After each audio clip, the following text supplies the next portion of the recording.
예, 이번 시간에는 퇴직급여 충당금 조정 명세서와 퇴직연금 부담금 조정 명세서에 대해서 살펴보도록 하겠습니다.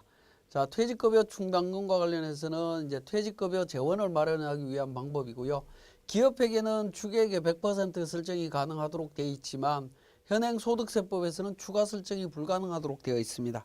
우리 교재 146페이지에 그 필요경비 산입 한도 산식을 자세히 보시면 동그라미 2번에 퇴직금 추계액 기준에서 추계액의 설정률을 적용하도록 되어 있는데 설정률이 0%입니다. 그래서 더 이상 추가로 설정할 수 없다라는 점 기억하시고요. 자, 세무조정은 회사에서 계상한 금액을 기준으로 해서 한도액의 제로이기 때문에 전액 필요경비 불산입 유보로 소득 처분이 된다라고 이해를 하시면 되겠고, 한도 미달액은 세무조정이 없습니다. 자, 그렇게 이해를 하시면 되겠습니다. 자, 그 다음에 우리 퇴직금 및 충당금 부채와 관련해서 퇴직금 지급 시에 충당금과 상계하지 아니하고 비용 처리한 경우에는 이런 세무조정이 나오게 됩니다. 그래서 재무상태표를 보게 되면 퇴직급여 충당금이 있는데도 불구하고 퇴직금 지급 시에 충당 부채와 상계를 하지 않고 바로 비용 처리하는 경향들이 가끔씩 있는데, 이렇게 되면 이제 필요경비 불산입이라고 하는 세무조정이 나와야 되기 때문에 주의를 하셔야 됩니다.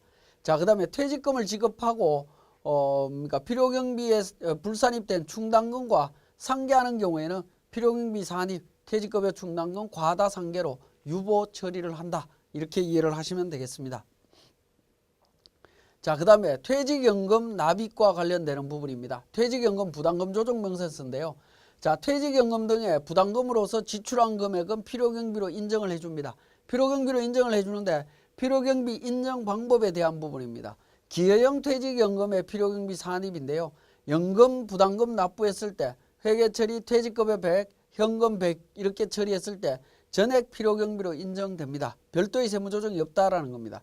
퇴직 시에도 회계처리 없고 세무조정 없습니다. 기여형은 납입액을 전액 다 비용으로 인정이 된다. 그렇게 이해를 하시면 되겠습니다. 자, 그 다음에 확정급여형 퇴직연금의 필요경비 산입 한도입니다. 자, 한도액은 둘 중에 작은 금액에서 직전 사업연도 종결 현재까지 지급한 부담금입니다. 추계액 기준과 예치금 기준이 나옵니다. 추계액 기준은 추계액 중에 충당금 미설정 금액, 즉 이 내용은 어떤 의미냐면 이 금액만큼 외부에다가 적립할 수 있는 금액입니다. 적립 가능한 금액을 의미하는 금액이고요. 예치금 기준은 단기말 현재 퇴직연금 운용자산 잔액을 의미합니다. 이 이야기는 뭐냐면 예치금 실제 외부에 납입한 금액을 의미합니다. 그래서 둘 중에 작은 금액을 기준으로 한다. 그러니까 실질적으로 납입한 금액까지 해주겠다라는 부분으로 이해를 하시면 됩니다. 참고로 보면 외국인 근로자의 출국 만기 보험료는 퇴직보험에 해당이 된다. 퇴직보험에 해당이 되기 때문에 출국 만기 보험료를 바로 당연연도에 보험료로 비용 처리하는 것이 아니라 확정급여형 퇴직연금과 동일한 방식으로 세무조정을 해야 된다라는 겁니다. 자, 확정급여형 퇴직연금에 대한 세무조정을 보면 부담금 납입했을 때 퇴직연금 운용자산으로 이렇게 회계 처리를 합니다. 그러면 세무조정은 아까 앞에서 살펴봤던 한도를 적용해서 필요경비 산입 100원 유보 처리를 합니다. 그리고 실질적으로 퇴직했을 때 퇴직연금 150을 그러니까 퇴직금 150을 지급하는데 연금 80을 포함해서 지급했다라고 하면 퇴충 150, 퇴직연금 운용자산 80, 현금 70 이렇게 될 겁니다. 자, 이런 경우 세무조정은 필요경비 산입 퇴충 80, 총수익금액 산입 퇴직연금 운용자산 80 유보, 요거 관련되는 세무조정이 나오게 됩니다. 그래서 확정급여형 연금에 대해서 우리가 부담금 납입에 대한 세무조정은 잘 챙겨서 하는데 퇴직금 지급과 관련된 세무조정이 누락되지 않도록 필요경비 산입과 필요경비 총수익금액 산입 두 가지가 누락되지 않도록 주의하셔야 되는데, 특히 총수익금액 산입은 무조건 발생합니다. 이 부분은 무조건 발생을 하고요. 무조건 발생을 하기 때문에 반드시 세무조정을 하셔야 되고요. 그 다음에 필요경비 산입 퇴충과 관련되는 부분은 회계 처리를 충당금하고 충당금과 상계했을 때 상계 시 나타납니다. 그러니까 회계 처리 여부가 중요합니다. 이거는 회계 처리 여부를 확인을 하셔야 됩니다. 회계 처리를 어떻게 했느냐에 따라서 필요경비 산입이 나올 수도 있고 안 나올 수도 있다라는 겁니다. 이 부분 반드시 주의해서 살펴보실 필요가 있습니다. 예, 확정급여형 퇴직연금에 대한 세무조정 구체적인 내용을 보면 퇴직급여 충당부채가 설정돼 있을 때 퇴직금 지급할 때 퇴직급여 충당부채와 상계됐다라고 하면 총수익금액 산입과 필요경비 산입이 동시에 나옵니다. 동시에 나오게 되고요. 충당부채가 미설정되어 있다라고 하면 미설정되어 있을 때는 퇴직급여로 회계 처리하게 되겠죠. 회계 처리했을 거고 총수익금액 산입, 퇴직연금, 운용자산, 유보로 처리하도록 되어 있습니다. 그래서 확정급여연금에 가입했을 때 실제 퇴직이 발생했을 때 충당부채 상계 여부에 따라서 많이 달라집니다. 많이 달라지기 때문에 이 부분을 반드시 챙겨보셔야 되겠습니다. 그러면 이러한 내용들을 우리 세무사랑 프로에서 진행되는 과정을 살펴보겠습니다. 교재 148페이지에 5번의 세무사랑 프로 운영 방법이라고 해서 퇴직급여 충당금 조정 명세서 작성과 관련되는 부분입니다. 우리 과목별 세무조정의 퇴직급여 충당금 조정 명세서입니다. 퇴직급여 충당금 조정 명세서도 마찬가지로 우리 분홍색 박스에 있는 1번, 2번, 3번 순서대로 작성을 하시면 됩니다. 작성을 하시는데 총급여 퇴직금 추계액 명세서 관련해서 총급여는 F12 불러오기를 통해서 반영을 하시면 됩니다. 반영을 하시면 되고요. 자, 2번 자료에서 중도퇴사자 5천만 원 있죠. 중도퇴사자는 이미 퇴사를 했기 때문에 퇴직급여 대상이 아니다라는 겁니다. 그래서 제외를 해주시면 되겠고 관련되는 금액 기준으로 정리하시면 됩니다. 그러면 4억 5천 기준으로 정리를 하게 되겠고요. 추계액이 1억 7천입니다. 1억 7천 반영을 해주시면 됩니다. 자, 분홍색 2번 박스에 퇴직급여 추계액 명세가 있는데 요거는 원천 징수 파트에서 사원 등록으로 등록되어 있는 직원들을 상대로 우리가 계산할 수 있습니다. 우리 프로그램에서 지원을 해주고 있기 때문에 그 금액을 추계액으로 반영을 하셔도 됩니다. 자, 그러면 이제 3번 충당금 조정으로 갑니다. 자, 기초충당금이 1억 원입니다. 기초충당금 1억 원이고요. 자, 기초충당금 부인 누계액이 우리 자료에 보시면 5,500만 원이 있습니다. 그리고 연도 중에 퇴직금 지급액이 있습니다. 지급액은 7천만 원인데 7천만 원 중에 단기 퇴직연금하고 지급된 금액이 있습니다. 그 금액은 차감한 6,500으로 계상하도록 되어 있습니다. 그래서 부인 누계액과 관련되는 정보들을 전부 다 하게 되면 9번에 마이너스 2천만 원 금액이 나옵니다. 자, 이 부분은 뭐냐면 세무상 충당금 금액이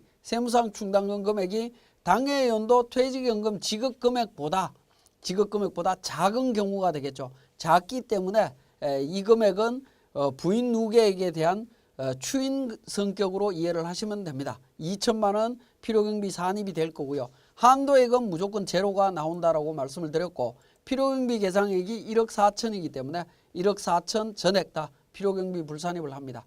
그래서 F3번 조정 등록으로 가면 퇴직급여 한도 초과액 관련되는 1억 4천과 전기 퇴직급여 충당금 한도 초과 추인해 주는 금액 2천만 원에 대한 세무조정을 확인하실 수 있습니다.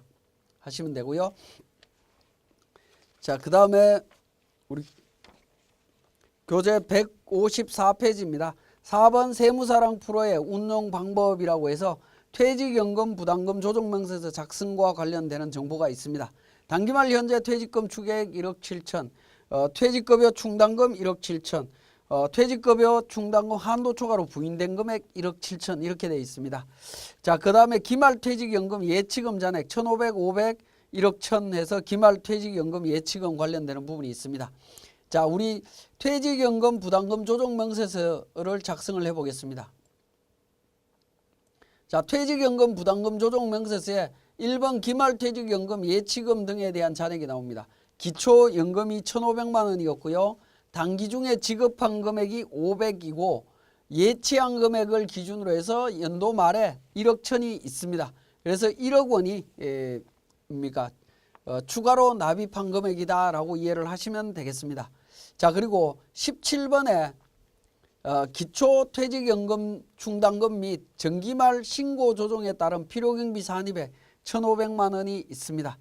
자, 1,500만 원. 자, 보시면 우리 자료에 기초퇴직연금 예치금은 정기에 필요경비 산입된 퇴직연금 예치금 1,500만 원 유보로 정상적으로 세무조정했다라고 되어 있습니다. 그래서 필요경비로 산입을 했습니다. 그죠? 산입을 했고 19번 기중퇴직연금 예치금 수령해약액 500만 원 이렇게 적용을 했습니다.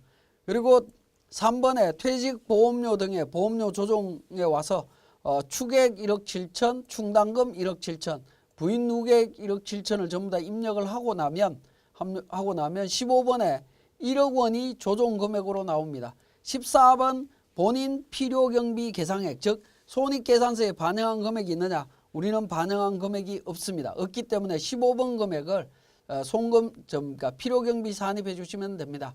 F3번 조정 등록을 눌러서 필요경비 범위액 미달액 1억 원을 퇴직연금 필요경비 산입으로 1억 원 유보 처리해 주시면 됩니다. 자, 여기에서 세무조정이 끝나면 될 일이 아니고요. 자, 23번에 있는 기중퇴직연금 예치금 등 수령해약액이라고 하는 500만 원에 대한 세무조정이 필요하다라는 겁니다. 제가 이 500만 원이라고 하는 숫자를 지워보겠습니다.